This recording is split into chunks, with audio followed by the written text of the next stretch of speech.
Hello everyone, this will be the solution video for quiz 11. So I've gone over some of this in class, but I thought I'd just run through it real quick in a video. So here we go. Let's see, so number one, find the power function that passes through these 2 points here. So as we talked about in class today, and there's a secret for this one that I'll get into in a second, but first let's just set up our points, right? We have a power function. Let's call it q of x. And we know that's got to be a kx to the p. Why? Because I told you so. And so let's set up our points. First, if I plug in 3, which looks like k times 3 to the p, I get a 40.5 out. When I plug in a negative 2 to the p, I get a negative 12 out. This relationship here is quite important. And here's why. With p odd, we have the following property. Negative 1 to the p is equal to negative times 1 to the p. And this works with any value, right? So negative 2 to the p is the same thing as negative 2 to the p, like so. All right, so then the trick there is, and actually we could do it right here at this step. Once we observe that p is odd because a negative input gives a negative output, right? Negative input leading to a negative output.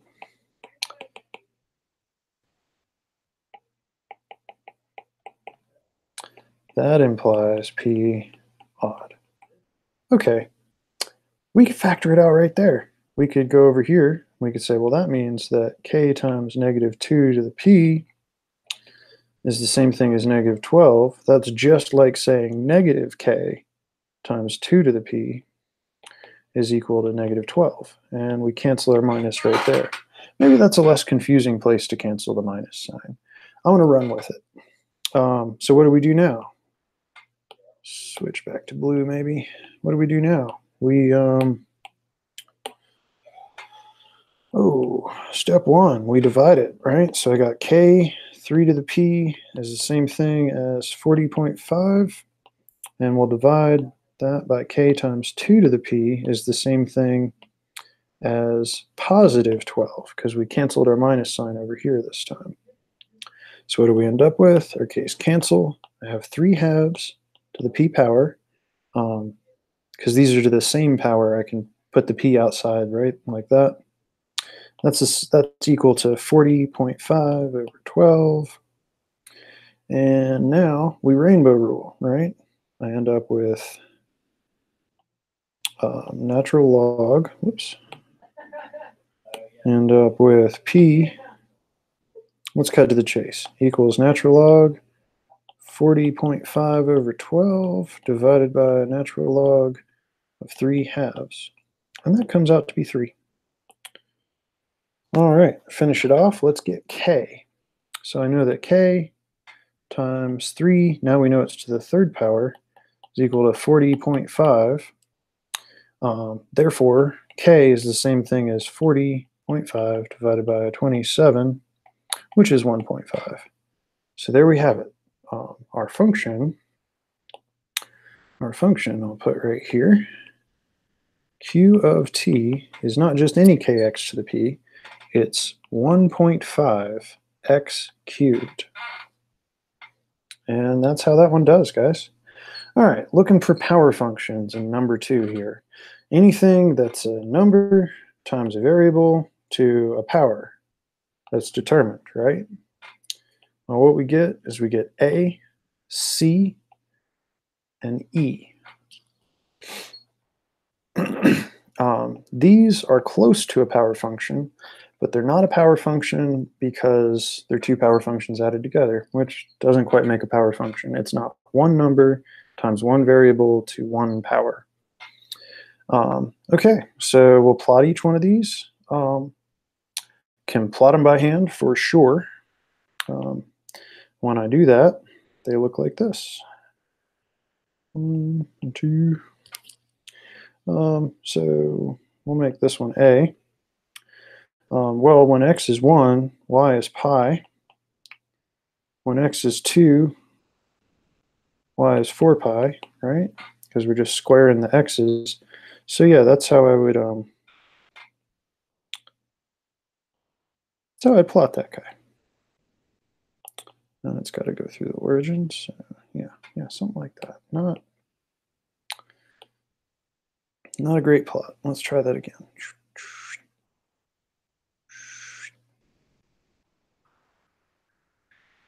A little bit better. Okay. And we could do the same thing with C. That's going to tail up to infinity up here and down to negative infinity there because of the odd power. And it's 1 when x is 1 and -1 when x is -1. So it's going to look something like that. We know the general shape because we know the general shape of a 1 over odd power function. And yeah, so that'll be C. And then E. So now we've got a root times square root of x. So it's square root of 2 times square root of x. That's what our function looks like for E. Okay, how am I going to plot this one? I'm going to pick things that have easy square roots. No?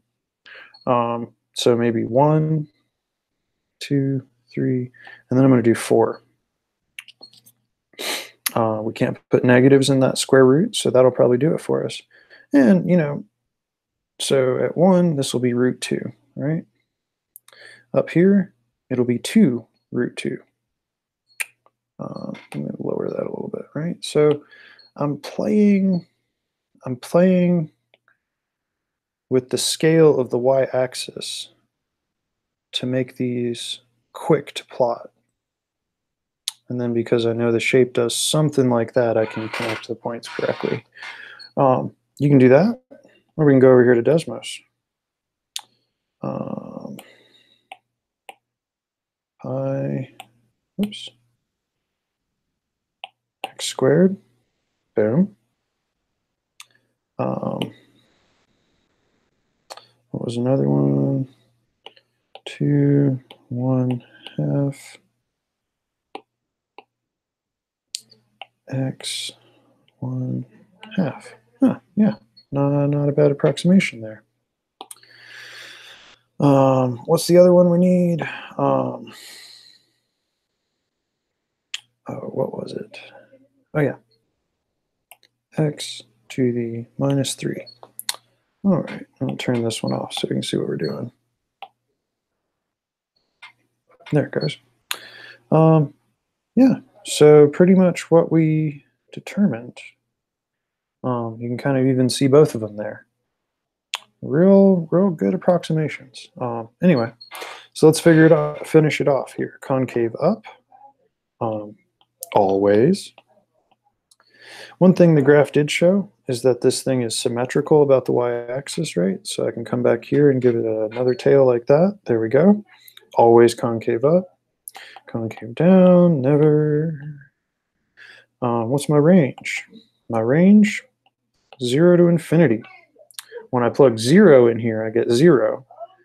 Everything else gives me a positive number times pi, which is going to be some bigger positive number. The domain, couple ways to write this. You go negative infinity to infinity. We can plug 0 in there, so that's no problem. All reals, that's cool too. All right, what about this one? We did this one in class, but just to finish it up, concave up looks like 0 to infinity. Concave down, negative infinity to 0, right? Here's where it's concave. Oh, crap. Here's where it's concave up. That corresponds to x values going from 0 to infinity. Here's where it's concave down. That goes from x values from negative infinity all the way to 0. Alrighty, my range, everything but 0. Couple ways to write this. I'll use the interval notation with the union symbol there. And domain looks the exact same way. Domain, negative infinity to 0, union 0 to infinity. And that's about the shape of that one. I'll finish it off with this one here. This one's all positive numbers for the domain. It's concave down always, of course. We can put only positive numbers in there. So we could say, so inequality notation would look like that for the domain. Or we could write including 0, right? So square bracket there, 0 to infinity, like that. And my range for that one, we can have 0, so 0 is included, and then all the way to infinity, which makes me think we could do a better job over here, couldn't we? Let's go ahead and note and let people know we're including 0 there. Make that a square bracket. Alrighty, that's page 1 there. See, page 2. All right. So we have a function. It's big F of x. We have a property of power functions that if I plug in some scaling factor on the inside, I get a scaling factor on the outside. And we know that this specific cap f of x we're looking for looks like this.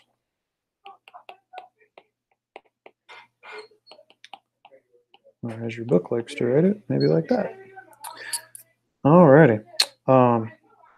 So what does this mean? This means that there is some A right there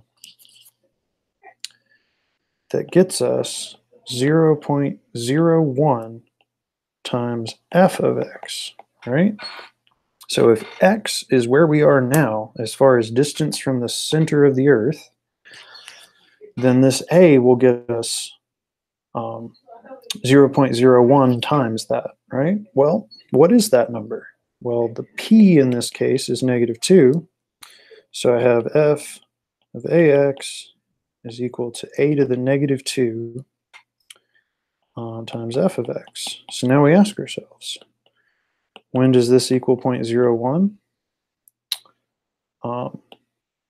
When a is equal to 10. We're 3,959 away, so we need to be 590 miles from the center of the Earth. There we go. All right. This is another one. So here we have an A of r. So the area of a sphere is 4 pi r squared. This has a k equal to 4 pi's and a p equal to 2. The volume equation, excuse me, the volume equation looks like 4/3 pi r cubed. That is k equal to 4/3 pi, p equal to 3. And their ratio function, r of x, is a divided by v, is 4 pi r squared divided by 4/3 pi r cubed. And as we've seen in class, that comes out to 3 over r to the first power. In this case, we have k equals 3, p equals -1. All right, so now the question is, let's double each one of them, double the radius, that is. So since p is 2 in this case, I know that if I double the radius, my volume will increase by 2 squared times my original area, which is 4 pi r squared. So the factor is 4. For this one, I know p is 3, so it's going to increase to 2 cubed times my original function value, which is 4 pi r cubed. and that comes out to 8.